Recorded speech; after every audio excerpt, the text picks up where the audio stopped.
What is up, fellow nerds, and welcome back to the Dapper Snapper Gaming channel, and welcome back to How Do I Want to Do This? This is our series where we take a look at all playable options available to players in Dungeons & Dragons 5th edition, and then we rank them on a scale of 1 to 10 and either build them or fix them depending on how they rank.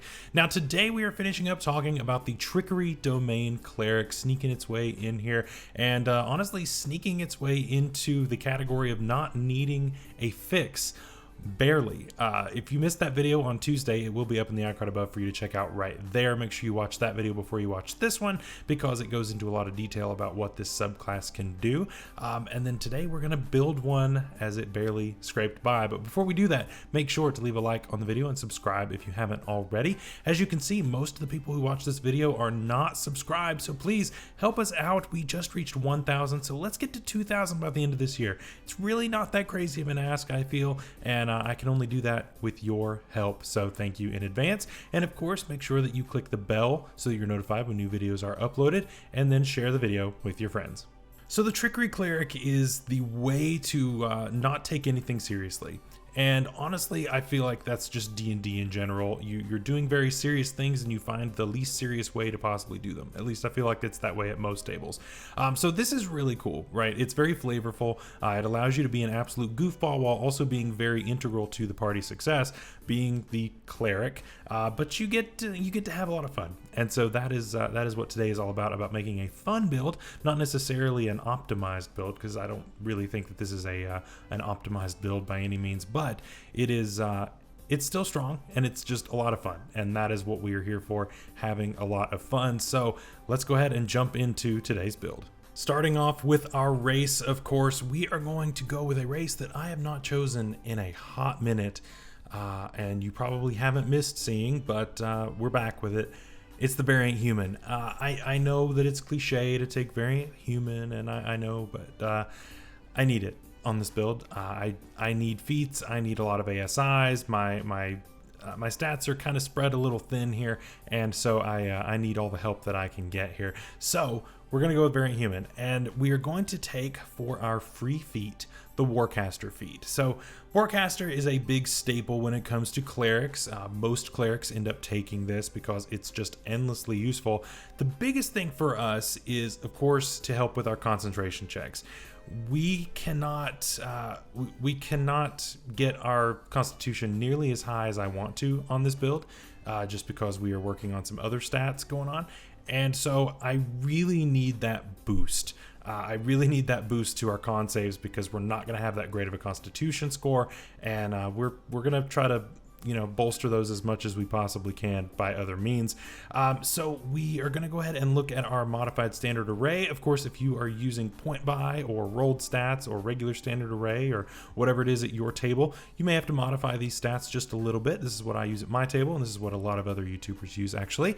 But we're going to do modified standard array of 17 in wisdom, 15 in dexterity, 13 constitution, and then the rest of them are just kind of dump stats, so you can kind of do whatever you want with them. But I have 12 charisma, 10 strength, and 8 intelligence. I like having at least halfway decent charisma just because we are a trickster, so we're probably going to end up getting ourselves into trouble more than one time, and so maybe we can lie our way out of it every now and then. So I like it being the next stat, but it's by no means required by any means. We're not going into a class that requires it. We're not doing anything like that. So if it stays below 13, no problem at all. And then we get a +1 to 2 different stats of our choice, and we are going to go with wisdom and constitution. So that way we have our 18 and our 14. And our dexterity is going to be stuck on an odd number for a lot longer than I would like, but it's okay. We do need a decent dexterity on this build in order for our weapon to do halfway decent damage.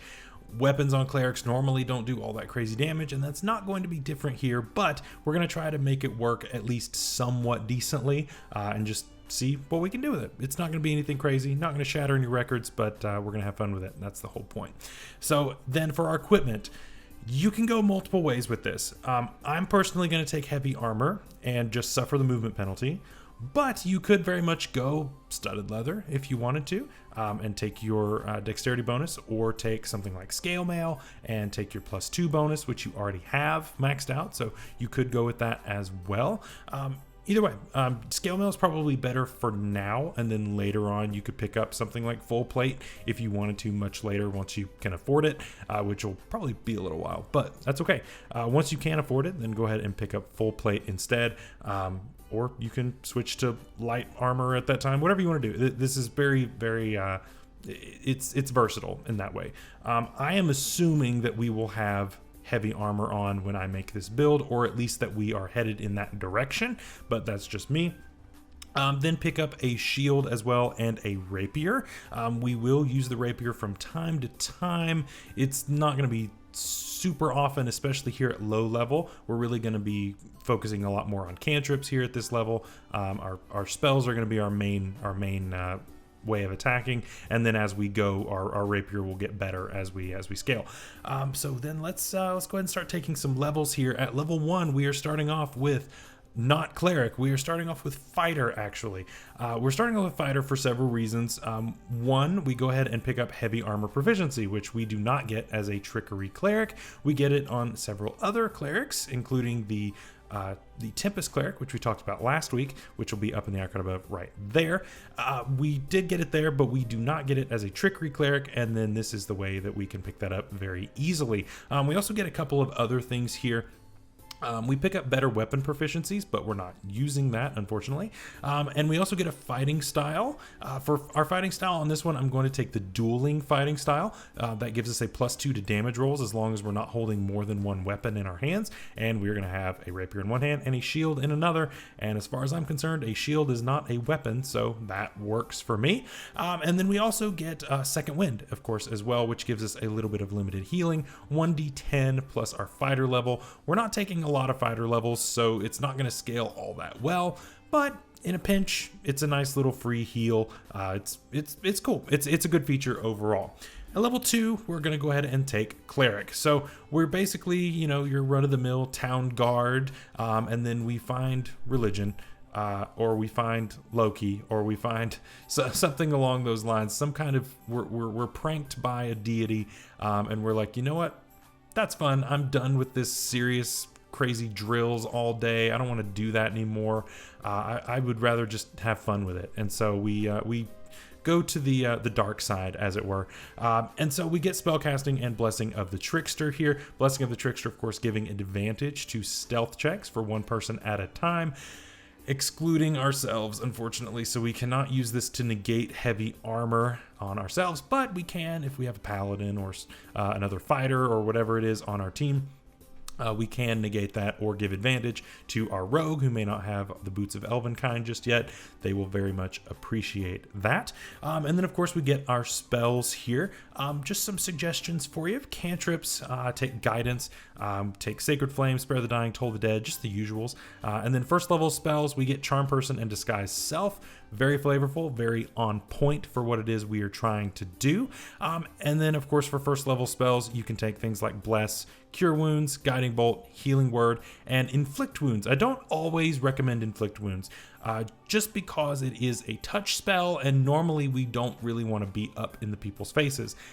This time we kind of do. We want to be able to crank your AC at least to a decent, at least as high as we can get it, just because we're going to be up in people's faces in order to get advantage on certain things using our duplicate, which we will talk about next level. And so basically the way that works is, let's go ahead and go to Cleric 2. We get Invoke Duplicity. We can conjure a version of ourselves spectrally. It's basically invulnerable to damage, and it's very distracting. And so we can have that out next to us. And if we are both within 5 feet of a creature, we're right next to each other, there's a creature in front of us, it gets confused, and we have advantage on our attack. Because Inflict Wounds is a melee attack, we don't suffer disadvantage from a ranged attack, so it's not a straight roll, it's with advantage. And so we can cast Inflict Wounds with advantage like that, very reliably, as long as we maintain concentration on our duplicate, which is pretty great. We have a pretty good bonus to it right now. We have proficiency plus our +2, plus we have advantage because of Warcaster, which is fantastic. We also, don't have to worry about using our rapier for our opportunity attacks, also because of Warcaster. Once we get our rapier up to a little bit better damage, we can use it. But I mean, for now, feel free to not use it, feel free to just use spells for everything. I still think that's your best option here overall. At Cleric 3, we don't get any features, but we do get second level spells. We get Mirror Image, which is an amazing defensive spell. So, I mean, on top of having a duplicate, we also have a bunch of spectral versions of ourselves going around us, distracting and possibly taking hits for us, which is amazing. And then Pass Without Trace. Pass Without Trace is so good because if we have heavy armor, then we are doing really bad on our stealth checks. This at least gives us a +10, right? It's at least something. And of course, again, our party will very much appreciate someone having this spell. We also get things like Aid, Hold Person, Lesser Restoration, and Spiritual Weapon. Of course, Spiritual Weapon and your duplicate can exist at the same time because Spiritual Weapon does not require concentration. However, they both take a bonus action to move around. So keep that in mind. But if you have your duplicate already up in melee with a creature, you step up to the creature and then you go ahead and cast Inflict Wounds, for instance, or you just make an attack with your rapier. Then as your bonus action, you could then do Spiritual Weapon. So you could do Spiritual Weapon and then a cantrip or whatever it is you want to do, which again would be a straight roll because you negate your disadvantage with your duplicate. So, you know, you've got a lot of options here, right? I think that you can get away with a lot of shenanigans with this, which is kind of the whole point of being a Trickery Cleric. And then at level 4 Cleric, anyway, we're level 5 overall, we're going to take a feat here. And this feat is pretty cool for us. I like this feat a lot. I know that it's not the most powerful feat in the world, but I think it works really well on this build, and we're taking the mobile feat. Now, one problem with wearing heavy armor and not having enough strength is that we are suffering a 10-foot move speed penalty. We can still cast spells because we are proficient. We're not limited in that way, but we do lose some movement speed, and we want to be able to move around quite a bit, right? Well, mobile gives us 10 feet of movement speed, and so we're back to where we were before. So that's great. That goes ahead and negates that. Or, you know, if you took medium or light armor, then you are at a 40-foot walking speed, which is also pretty great. The other main feature here is not so much the dashing through difficult terrain, but it is the fact that as long as we make an attack against a creature within 5 feet of us, we can back off without taking an opportunity attack.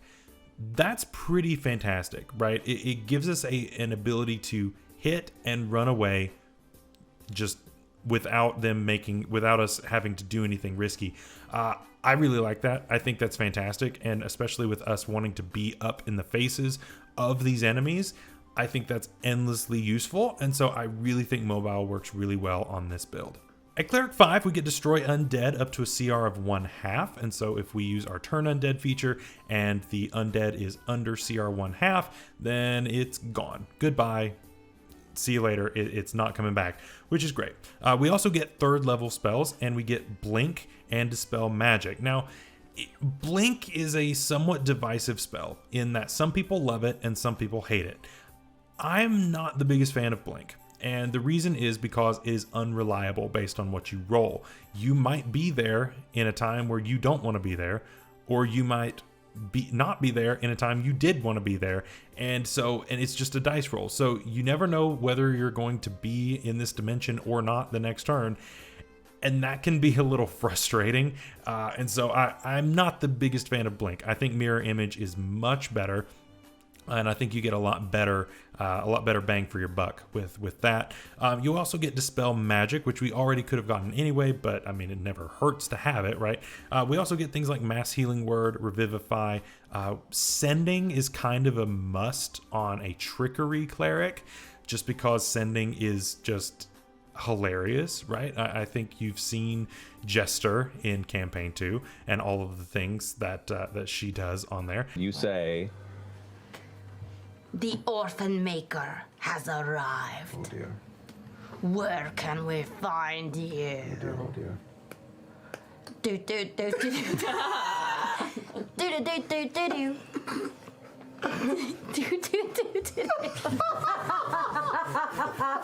And it's a lot of fun, right? And then of course Spirit Guardians or Spirit Shroud, either of those are pretty cool. I think I like Spirit Guardians a little bit more on the Trickery Cleric, but Spirit Shroud would also work here as well. At Cleric 6, we get our Channel Divinity options expanded here. We not only can use it twice, but we also get another option in Cloak of Shadows. And I don't really like this feature all that much. It's basically a free casting of the invisibility spell, but just a little bit more limited. So we can stay invisible until the end of our next turn as long as we don't make an attack. You know, it's okay, I guess, but I'm not the biggest fan of having to break out of it whenever we actually just cast a spell or make an attack. Especially here at level 6, you know, invisibility we could have gotten a while ago, but I don't know. I just don't think it's all that great of a feature. At Cleric 7, no features, but we do get some more spells here. We get Dimension Door and Polymorph for free. Oh boy, Polymorph on a Cleric is kind of amazing, right?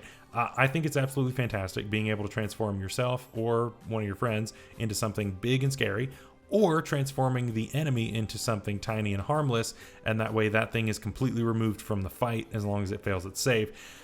That's amazing, right? Along with that, Banishment, which is somewhat similar in application if you use it on an enemy. And then Freedom of Movement is also good, but not necessarily like necessary really, just because we have the mobile feat. It kind of helps in doing kind of the same thing. Then Cleric 8, we are going to go ahead and take an ASI here and just max out our Wisdom to a 20. If you're a little farther behind, then just keep working toward getting that Wisdom maxed out. That is our most important thing, is our spell casting. We also get Destroy Undead upgraded to a CR1, and we get our Divine Strike feature. So now our Rapier is doing a little bit more damage. It is poison damage, which is not the best. Poison damage is often resisted or something is immune to it, but it's there. It's a little bit of extra damage whenever you deal with something that's not immune, and so it'll come up. It'll come up. It'll help whenever you get the chance to do that. Then at Cleric 9, we get 5th level spells, no features though. Dominate Person and Modify Memory. Dominate Person is fantastic. Modify Memory is situational, but when it comes into play, it can be huge. I really think that it is a fantastic spell when used correctly and when used in a surprising situation. This isn't one that you want to spam. This is one that you want to have in your pocket. Make sure that your DM forgets about it, and then just burn it on a time when the DM is not ready for it, and when it takes them off guard and it completely ruins everything. That's when you want to use Modify Memory. In case you haven't seen the Cupcake incident with Jester, again, one of the best uses of Modify Memory I've ever seen. It was a fantastic moment. Look it up if you haven't seen it.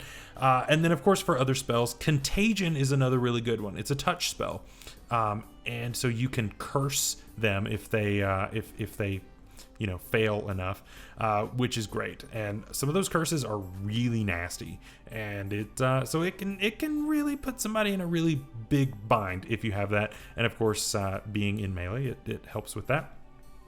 Greater Restoration, of course, got to bring that. Mask Your Wounds, got to bring that. Raise Dead, and then Scrying, I think, is another one that is absolutely amazing for a Trickery Cleric. Again, we're spying on people. Trickery Cleric, it just all kind of goes together. So you got to take Scrying on this one. You have to.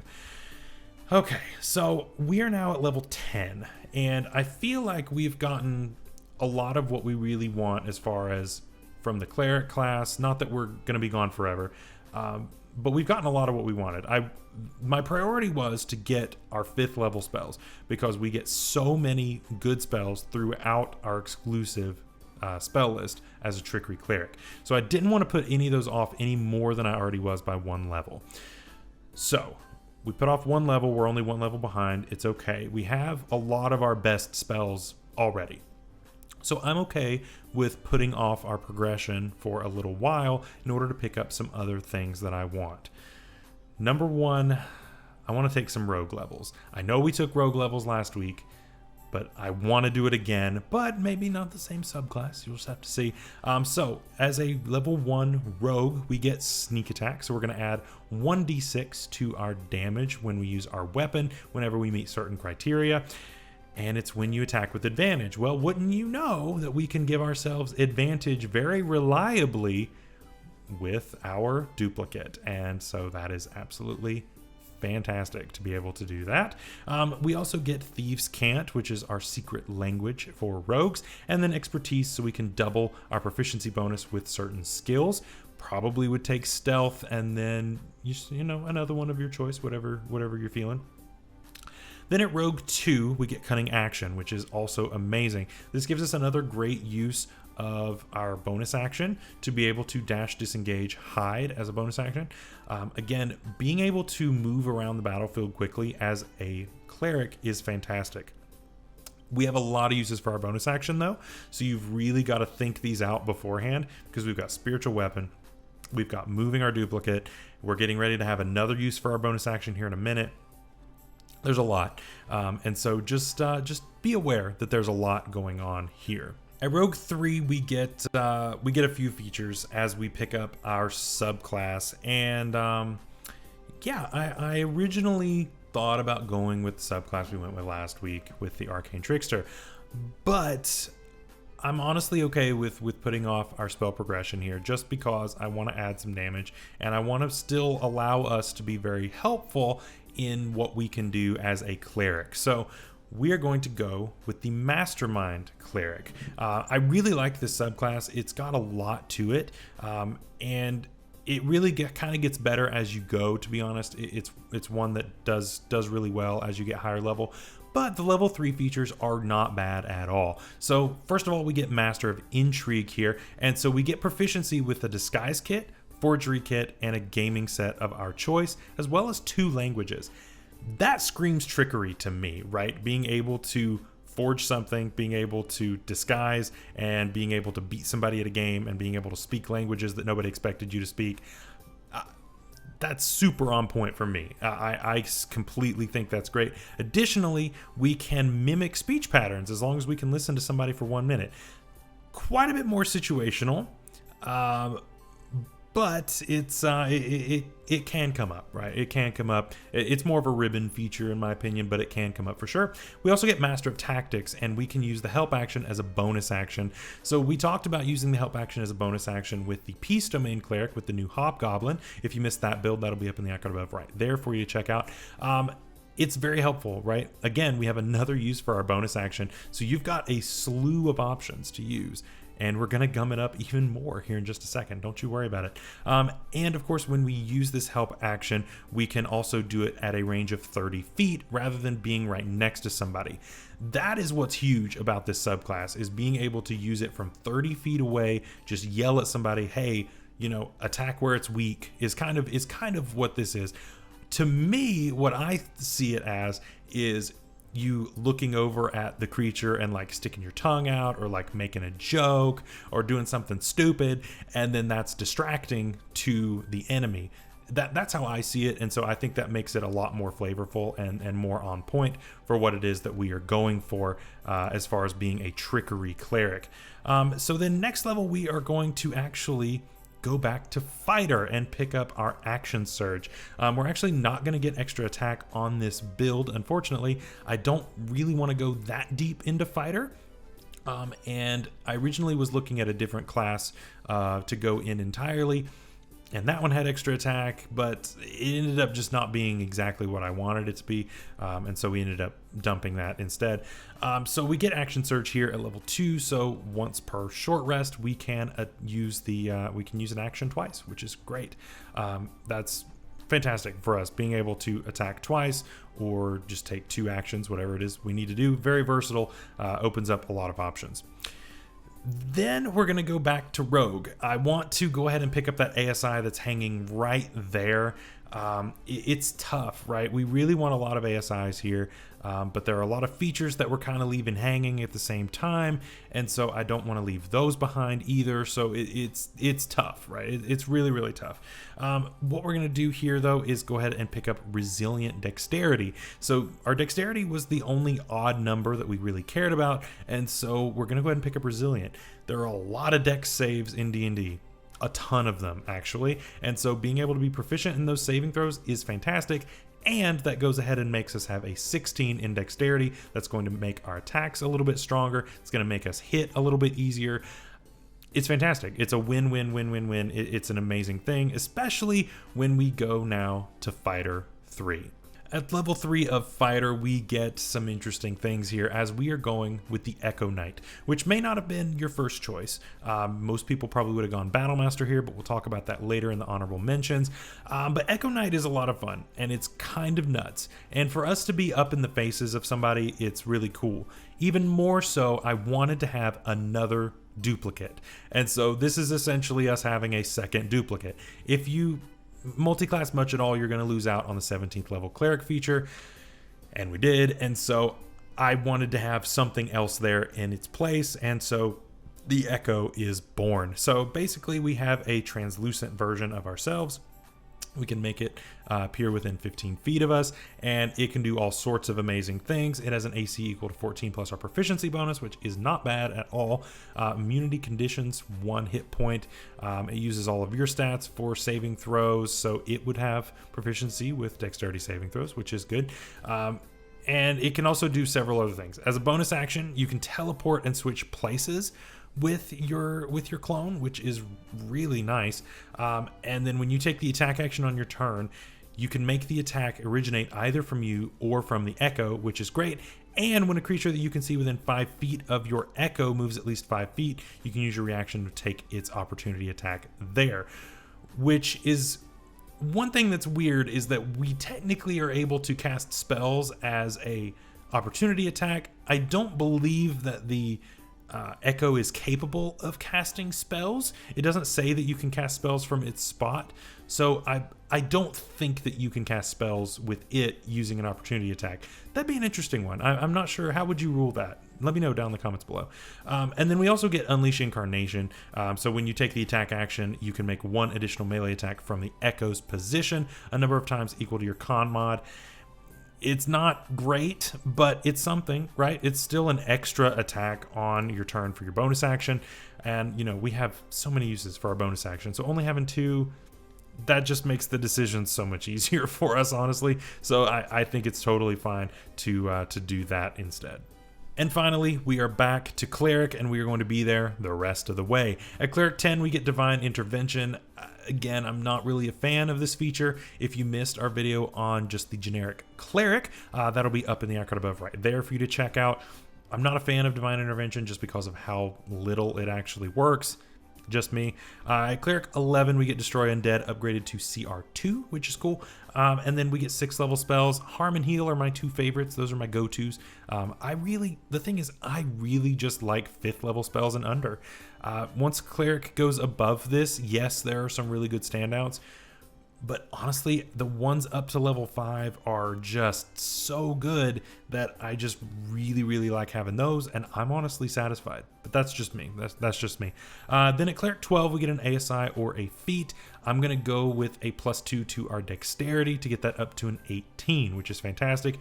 Then at level 20, Cleric 13, no features, but 7th level spells, and Firestorm, Resurrection, and Symbol are all really great options. So that is our build for today. Let me know what you thought down below. And before we go, let's make sure to talk about our honorable mentions. There are a lot. Actually, there are a lot of things that I considered for this build and ended up not doing. Number 1, for races. There are 3 races that I considered, and this build was originally a Mark of Warding Dwarf. Mark of Warding Dwarf is a really cool race, and it would have given us the immunity to that move speed penalty. The thing is, though, we only have a 25-foot move speed, so we still are 5 foot of move speed down. And so it's like, I could just take the mobile feat and just get around this, or I could have taken the mobile feat as a dwarf as well and had 35 feet, but I would have had to use that later on. I wouldn't have been able to do Warcaster at level 1, and so it would have delayed all my ASIs.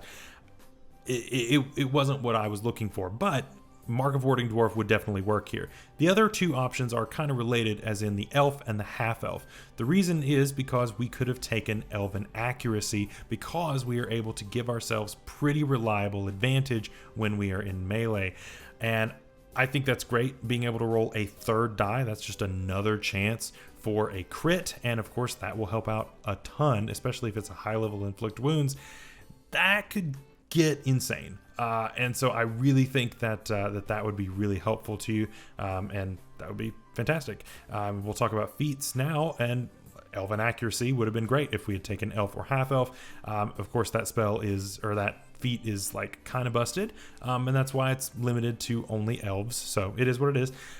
The other 3 that I considered here, I had a lot of feats that went through my head here. Defensive Duelist would have been not terrible here. It's not that great of a feat overall, but again, we're going for flavor, and I think that this would have been very flavorful. I think it would have been a lot of fun to be able to just have that little bit of an edge there. Heavy Armor Master, again, a pretty trash feat that kind of might have worked here. You get to reduce bludgeoning, piercing, and slashing damage by 3 whenever you take it. This is the most common damage types you're going to face in D&D. Just, it is. It's going to be nearly all of it is going to be bludgeoning, piercing, slashing, and reducing every hit of that by 3 can add up a lot over time. So that's why they've kind of dialed it back, because you deal with it a lot, but it can still come into play. And finally, the Chef feat. I know, I still haven't done a serious build with the Chef feat. I don't think I have, but it's fun. The Chef feat is just fun, and so you can make little treats for your friends, and that's right up the Cleric's alley, right? We don't have good berry, so this kind of replaces that, and keeps us from having to, you know, dip into Druid or anything like that. This kind of replaces good berry, kind of, and it's cool. It's a really cool feat. It's a lot of fun overall. As far as other classes, oh boy. The class I was speaking about earlier was the Ranger. I almost made this a Ranger build. Flavor-wise, I was having a little bit of trouble, though. I was trying to get this to work story-wise, and I just couldn't come up with anything crazy good. But the Hunter, the Fey Wanderer, and the Swarm Keeper all would have worked pretty well here. They all have varying different things that they would have brought to the table that really would have helped out the kit overall. For Fighter, of course, there are several options that we could have done here. Battle Master, of course, being number 1. Eldritch Knight would have been great. That would have helped us have a few extra spells that we may not have had access to otherwise, which is great. The Psy Warrior actually would not have been a bad bring here. It's got a lot of helpful things both to yourself and to your allies. And of course, the Rune Knight as well. Always a fantastic bring. And then finally, the Swashbuckler Rogue, if we didn't go for the mobile feat. I think Swashbuckler is a really, really cool archetype for Rogue, and I mean, it kind of fits the Trickster vibe, right? I think that the Trickster vibe is very much the Indigo Montoya archetype, and I think it works really, really well, so that would have also worked on top of that. So that is our video for today. I hope you guys enjoyed. Next week, we are talking about the Twilight Domain Cleric, and then we only have one more after that, and we are done with clerics for now. And so I'm very excited about that, about being able to move on to other things, and it's gonna be great. So again, make sure that you've liked the video and subscribed if you haven't already, and then make sure that you have rang that bell as well. Until next week, stay safe out there, stay healthy, and we'll see you later. Bye-bye.